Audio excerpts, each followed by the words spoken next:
Hai teman-teman, hari ini kita akan belajar firman Tuhan. Namun sebelum itu kita berdoa dulu ya. Mari kita berdoa. Tuhan Yesus, pada hari ini Tuhan, kami akan belajar firman-Mu. Tuhan tolong berikan kami pengertian yang baik supaya kami bisa mengerti dan kami bisa memandang hidup kami. Hamba yang menyampaikan, Tuhan tolong berkati supaya apapun yang hamba sampaikan seturut dengan kehendak Tuhan juga. Terima kasih Tuhan, dalam nama Yesus, amin. Sebelum itu saya ingin memperkenalkan diri. Perkenalkan, nama saya Rizky Agulistin. Saya prodi Pendidikan Agama Kristen. Saya berasal dari Kalimantan Utara. Saya sekarang berkuliah di STFT Jafra Makassar. Nah, hari ini kita akan belajar dari Kejadian pasal 50 ayat 15 sampai ayat 21. Saya akan membacakannya untuk kita semua dan teman-teman bisa memperhatikan ayat yang ada di Alkitab teman-teman. Yusuf menghiburkan hati saudara-saudaranya. Ketika saudara-saudara Yusuf melihat bahwa ayah mereka telah mati, berkatalah mereka, "Boleh jadi Yusuf akan mendendam kita dan membalas sepenuhnya kepada kita segala kejahatan yang kita lakukan kepadanya." Sebab itu, mereka menyuruh menyampaikan pesan ini kepada Yusuf. "Sebelum ayahmu mati, ia telah berpesan, beginilah harus kamu katakan kepada Yusuf, ampunilah kiranya kesalahan saudara-saudaramu dan dosa mereka, sebab mereka telah berbuat jahat kepadamu. Maka sekarang, ampunilah kiranya kesalahan yang dibuat hamba-hamba Allah ayahmu." Lalu menangislah Yusuf ketika orang berkata demikian kepadanya. Juga saudara-saudaranya datang sendiri dan sujud di depannya serta berkata, "Kami datang untuk menjadi budakmu." Tetapi Yusuf berkata kepada mereka, "Jangan takut, sebab aku inikah pengganti Allah? Memang kamu telah mereka-rekakan yang jahat terhadap aku, tetapi Allah telah mereka-rekakannya untuk kebaikan, dengan maksud melakukan seperti yang telah terjadi sekarang ini, yakni memelihara hidup suatu bangsa yang besar. Jadi, janganlah takut, aku akan menanggung makananmu dan makan anak-anakmu juga." Demikianlah ia menghiburkan mereka dan menenangkan hati mereka dengan perkataannya. Oke, demikian firman Tuhan yang akan kita pelajari pada hari ini. Dan kita akan belajar dari sebuah tema yaitu rendah hati. Nah, kata rendah hati ini sudah tidak asing lagi ya dengan cerita di pasal ini, yaitu tentang Yusuf dan saudara-saudaranya. Teks ini menjelaskan bagaimana kehidupan saudara-saudara Yusuf ketika ayah mereka telah meninggal dunia dan mereka kehilangan orang tua mereka untuk selama-lamanya, atau bisa dikatakan orang tua mereka yang selama ini mereka andalkan sudah pergi meninggalkan mereka semua. Dan ini menjelaskan bahwa dalam hal ini terjadi seperti ini, saudara-saudara Yusuf ingin bertemu dengan Yusuf. Padahal kita tahu ya, hubungan Yusuf dengan saudara-saudaranya sedang tidak baik-baik saja. Lalu, bagaimana sih mereka dapat bertemu dengan Yusuf? Bagaimana cara mereka bertemu dengan Yusuf kalau hubungan mereka lagi tidak baik-baik saja? Nah, kita akan melihat dari cerita ini, kira-kira kalau kita di posisi itu dan kita memiliki hubungan yang retak dengan teman kita, pasangan kita, atau orang lain sebagainya, kira-kira bagaimana sih cara kita memulihkan hubungan itu? Atau bagaimana cara kita menerapkan rasa rendah hati kita kepada orang yang bermasalah dengan kita? Kita dapat mengaplikasikan dengan dua sikap. Yang pertama, kita perlu menyadari kesalahan dan minta ampun. Di ayat yang ke-15 dan sampai ayat 18 saya menyimpulkan bahwa ketika saudara-saudara Yusuf sudah kehilangan ayah mereka, mereka mulai memiliki pemikiran yang negatif terhadap Yusuf. Karena mereka mengingat masa lalu yang pernah mereka lakukan terhadap Yusuf, di mana dulu mereka sangat membenci Yusuf, iri hati kepada Yusuf. Teman-teman bisa lihat itu dalam pasal 37 ayat 5 dan 8 dan 9 ayat yang ke-10. Lalu mereka juga berencana untuk membunuh Yusuf. Bahkan mereka membuang Yusuf ke dalam sumur. Itu di dari pasal 37 ayat 19 sampai 22.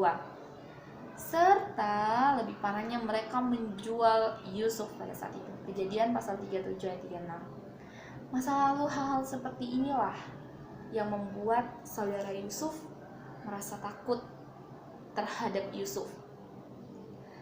Dan mereka berpikir bahwa Yusuf akan balas dendam terhadap apa yang mereka lakukan kepada Yusuf selama ini. Dan akhirnya mereka menyampaikan semua pesan ayah mereka kepada Yusuf, di mana pesan itu mengatakan bahwa Yusuf harus mengampuni saudara-saudaranya yang sudah melakukan kesalahan terhadap Yusuf. Dan di ayat yang ke-17 itu Yusuf mendengar semua pesan apa yang ayah mereka telah sampaikan, dan dia menangis mendengar hal tersebut. Dan di ayat yang ke-18 kita lihat bahwa hal ini yang menunjukkan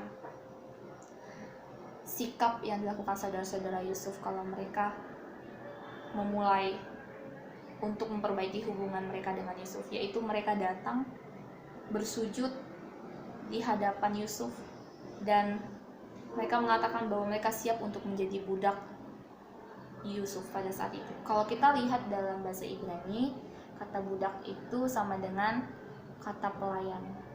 Nah, di situ di ayat 18 itu mereka mengatakan bahwa kami datang untuk menjadi budakmu atau kami datang untuk menjadi pelayanmu. Mereka merasa bersalah dan hal ini mereka lakukan untuk minta ampun terhadap kesalahan yang mereka lakukan terhadap Yusuf pada saat itu. Dan mereka siap untuk menjadi budak atau pelayan Yusuf karena perbuatan jahat yang telah mereka lakukan kepada Yusuf pada saat itu. Tentunya kita lihat ya teman-teman, ternyata rasa takut itu bisa menimbulkan adanya kesadaran terhadap diri kita. Kalau kita dulu pernah melakukan kesalahan ini di masa lalu, bahkan rasa takut itu bisa menyadarkan kita untuk mau minta ampun, untuk mau memulihkan hubungan kita dengan orang lain juga. Inilah yang kita lihat dari kisah Yusuf dan saudara-saudaranya. Akhirnya mereka datang dan minta ampun, dan mereka juga siap untuk menerima konsekuensi yang akan diberikan oleh Yusuf kepada mereka. Saya memiliki cerita tentang saya dan adik saya. Jadi waktu itu saya dan adik saya berdua di rumah karena orang tua kami lagi pergi, dan saya memasak 2 telur untuk kami berdua, satu untuk saya dan satu untuk adik saya. Tapi kan adik saya 8 akhirnya dia pergi makan, dan singkat cerita dia makan 2 telur itu, sehingga untuk saya sudah habis dong karena dia makan. Waktu saya ingin makan, tiba-tiba saya lihat, astaga, mana telur yang di sini satu. Terus dia bilang kalau dia sudah makan, dan disitu saya sangat jengkel dan saya marah kepada dia, dan ya saya pokoknya marah sekali sama dia. Keesokan harinya saya sengaja tidak masak untuk adik saya karena saya merasa marah terhadap dia gitu. Dan saat itu dia sangat lapar mungkin, dan dia pengen makan tapi dia nggak bisa masak kayak gitu. Akhirnya dia datang kepada saya dan dia langsung minta maaf. Dia bilang, "Kak, saya minta maaf atas yang saya lakukan. Saya makan telur kakak tadi malam." Jadi dari situ saya belajar kalau ternyata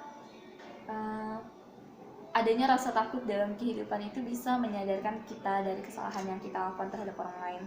Dan adik saya juga melakukan hal yang baik karena dia datang duluan kepada saya dan minta maaf atas hal yang dia lakukan. Dan ya, itulah yang kita bisa lihat bahwa harus kita memiliki rasa kesadaran diri dan mau minta maaf atas kesalahan yang kita lakukan terhadap orang lain.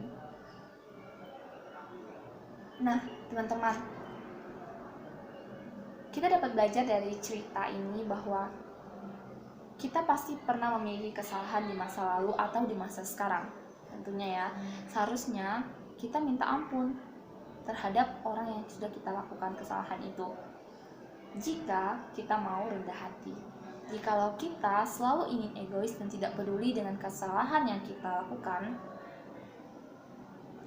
dan kita tidak sadar dengan apa yang kita lakukan, kadangkala itu akan menjadi tekanan dalam kehidupan kita, dan itu akan menjadi, kamu bikin kesalahan ini loh sama dia, kenapa kamu nggak minta maaf, hal kayak gitu. Nah, apalagi kalau orang yang selama ini kita andalkan, yang kita pikir akan selalu membela kita terhadap kesalahan kita, sudah tidak ada, suatu saat kita pasti akan kayak linglung, atau aduh saya sudah tidak punya siapa-siapa, jadi saya harus minta pertolongan pada siapa kalau misalnya dia akan balas saya, kayak itu dan sebagainya. Oleh sebab itu, saya pikir bahwa kita semua harus menyadari kesalahan kita, dan kalau kita mau memulihkan hubungan kita dengan orang lain, ayolah, kita harus memilih kesadaran itu. Kita yang harus duluan memulai. Kalau kita tidak memulai, sudahlah kita yang buat kesalahan, dan bukan kita yang memulai untuk minta ampun, pastinya hubungan itu tidak akan baik-baik saja. Jadi belajarlah rendah hati, terapkan rendah hati itu dalam kehidupan kita. Jangan egois, dan minta maaflah kepada orang yang sudah kita lakukan kesalahan. Kemudian sikap yang kedua supaya kita bisa memulihkan hubungan kita yang retak adalah mengampuni dan mengasihi. Di ayat 19 sampai 21. Pada ayat 19 dan 21 ini kita bisa melihat ya teman-teman, di situ adalah perkataan yang Yusuf sampaikan untuk saudara-saudaranya. Dia mengatakan Yusuf memiliki hati yang sangat penuh dan belas kasihan, serta peduli kepada saudara-saudaranya. Di ayat 19 ini Yusuf mengatakan, jangan takut. Kata ini menunjukkan bahwa Yusuf mau memberitahukan kepada saudaranya bahwa Yusuf sangat mengasihi mereka. Bayangkan loh teman-teman, Yusuf menekankan supaya saudara-saudaranya itu tidak takut kepada Yusuf. Yusuf selalu menggunakan pikiran yang positif, itu di ayat yang ke-19 tadi sampai 20 ya, terhadap masalah yang mereka lakukan. Kalau kita lihat kata jangan takut ini, seharusnya kalau kita jadi Yusuf, kita sudah pasti balas, saya tidak peduli kalian, kayak gitu. Tapi ternyata Yusuf menerapkan kerendahan hati dalam hidupnya. Dia mengatakan jangan takut. Justru dia menenangkan saudara-saudaranya bahwa saudara-saudaranya tidak perlu takut terhadap dia. Dan kita juga bisa melihat bahwa Yusuf memiliki pikiran yang positif. Di ayat yang ke-20 dia mengatakan bahwa memang saudara-saudaranya itu sudah punya rencana yang jahat terhadap Yusuf, tetapi Yusuf selalu berpikir positif. Semua yang terjadi dalam kehidupannya adalah rencana Tuhan yang indah. Dan dia mengatakan bahwa di ayat yang ke-20, Allah telah mereka-rekakan yang baik untuk saya. Yang terjadi sekarang, saya menjadi seorang yang memelihara suatu bangsa besar. Ini yang Yusuf lihat. Dia selalu melihat dampak positif yang terjadi dalam kehidupannya. Dia tidak selalu melihat, saya dijual, saya akan jadi apa, Tapi dia selalu memikirkan hal yang baik, dan dia selalu pikir positif kalau ini rencana Tuhan yang terjadi dalam kehidupan dia, meskipun saudara-saudaranya sudah berbuat jahat. Kemudian selama Yusuf menghadapi tantangan, mulai dari tantangan orang-orang di sekitarnya, saudara-saudaranya, kita lihat bahwa banyak sekali proses yang dia alami sebelum dia menjadi seorang besar saat itu. Dia memiliki tantangan dari orang, saudara-saudaranya. Dia juga memiliki tantangan di rumah Potifar, di penjara, bahkan sampai di istana juga dia memiliki banyak tantangan. Namun kita lihat di dalam prosesnya itu Yusuf memiliki sebuah rencana Allah yang luar biasa. Yusuf sangat percaya dengan semua yang sudah Allah lakukan dalam hidupnya. Dari semua proses yang dia alami, dari semua tindakan yang orang lakukan terhadap dia justru menjadi orang yang berkualitas. Dia justru menjadi orang yang besar, yang punya pengaruh yang baik terhadap orang, bahkan menjadi seorang pemimpin yang luar biasa di suatu bangsa yang besar. Nah, Yusuf percaya dengan semua yang Allah lakukan dalam hidupnya. Dia percaya kalau Allah selalu menyertainya. Kita lihat apa yang menjadi bukti bahwa Allah selalu menyertai dia. Itu yang mengatakan bahwa Yusuf menjadi orang yang berhasil dalam pekerjaan. Itu ayat 39 dan ayat 2. Tuhan membuat Yusuf mendapat kasih dari tuannya. Itu dalam Kejadian pasal 39 ayat 4. Bahkan Tuhan membuat Yusuf menjadi orang kesayangan di dalam bagi kepala penjaranya. Itu dalam Kejadian 39 ayat 21 sampai 23. Yusuf memiliki karakter yang bisa mempertahankan kesucian hidupnya juga. Ayat 39, pasal 39 ayat 7 dan 10. Dia juga menjadi orang yang sangat bertanggung jawab. Itu 39 ayat 6. Dia selalu mengandalkan Tuhan dalam hidupnya, terutama ketika menafsirkan juru minum dan juru roti. Kita lihat di setiap tantangan yang Yusuf alami, dia masih tetap mengandalkan Tuhan supaya dia bisa menafsirkan mimpi. Kemudian, ya, mimpi Firaun juga di pasal 41 ayat 16. Sehingga dari semua ketaatan yang Yusuf lakukan, Allah menolong Yusuf, di mana dia menjadi orang yang berkuasa atas milik Potifar, itu di pasal 39 dan 4. Ia juga menjadi penguasa atas istana, bahkan seluruh rakyat di tanah Mesir itu.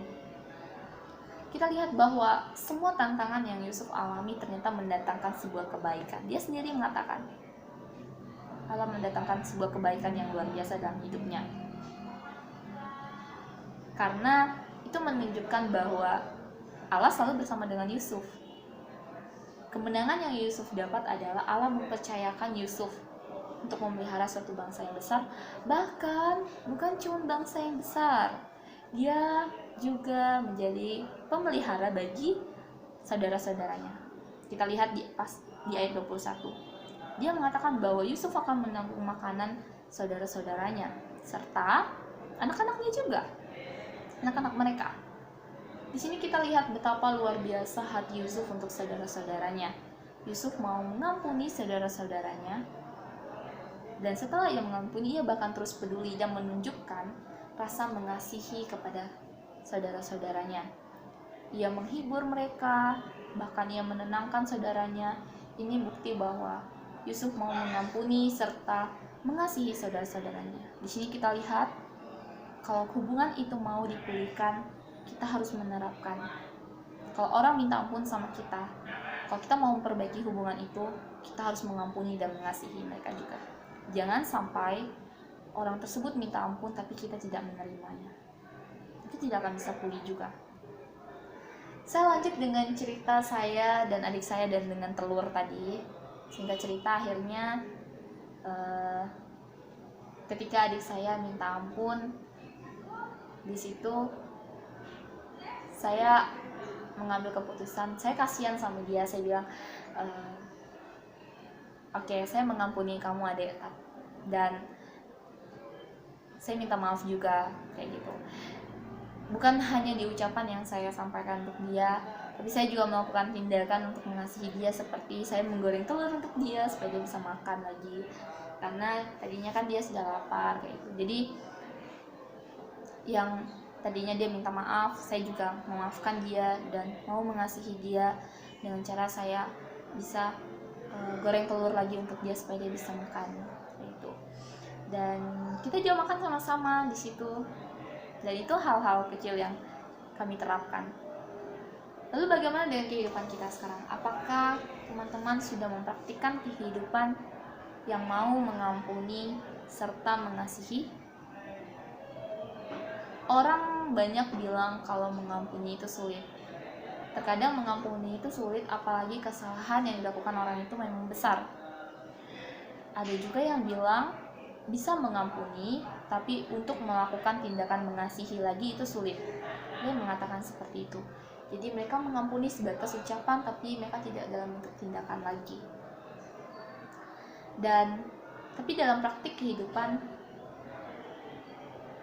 ya mereka tidak mengasihi seperti itu. Hubungan pertemanan masih tetap aja seperti orang asing karena belum bisa mengasihi. Tapi dari kisah Yusuf, kita dapat temukan bahwa kesalahan yang dilakukan oleh saudara Yusuf ternyata sangat besar, bahkan banyak sekali.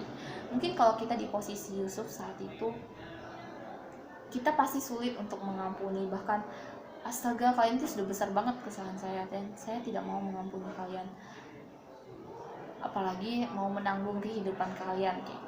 Tapi justru Yusuf tidak seperti itu. Yusuf tetap mengampuni dan mengasihi saudara-saudaranya. Dan mari kita belajar bersama-sama dari kisah Yusuf ini, bahwa kita perlu dan sangat perlu untuk mengampuni serta mengasihi orang di sekitar kita. Dan inilah yang dapat saya sampaikan untuk kita pada hari ini, bahwa kita belajar dari Yusuf menjadi seorang yang rendah hati. Bukan hanya dari Yusuf juga, tapi kita belajar dari saudara-saudaranya yang rendah hati, yang mana setiap kesalahan yang kita alami dalam kehidupan kita perlu menyadari kesalahan itu dan pergilah untuk minta maaf atas kesalahan yang kita lakukan. Serta ketika kita sudah meminta ampun kepada orang itu, ya kita harus tetap bersikap seperti kita sudah memang benar-benar mau minta maaf atas kesalahan kita. Dan kita harus bisa mengampuni kesalahan orang lain. Jangan sampai orang hanya sebatas minta ampun tapi kita tidak mengampuni.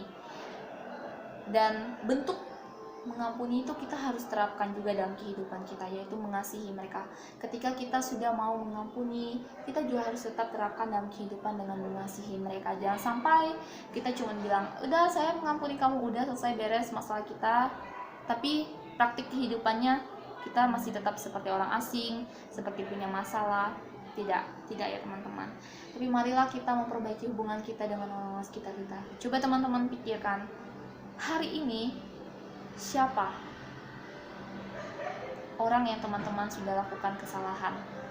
Apakah teman-teman sudah minta maaf? Dan hari ini kita disadarkan bahwa kita perlu memiliki rendah hati untuk mengampuni, minta maaf atas kesalahan kita. Mari teman-teman renungkan hal ini. Dan apakah teman-teman mau memperbaiki hubungan kita? Apakah teman-teman mau memperbaiki hubungan teman-teman dengan orang lain supaya hubungan itu menjadi lebih baik? Itu pilihan teman-teman semua. Tapi firman Tuhan mengatakan kita sangat perlu untuk mengampuni dan minta maaf kepada orang yang bersalah atau orang yang melakukan kesalahan terhadap kita. Demikian firman Tuhan yang dapat saya sampaikan hari ini. Ini memberkati kita semua, bisa kita terapkan dalam hidup kita untuk terus saling mengasihi, untuk memiliki rasa rendah hati dalam kehidupan kita. Tuhan memberkati teman-teman semua. Shalom. Mari kita berdoa.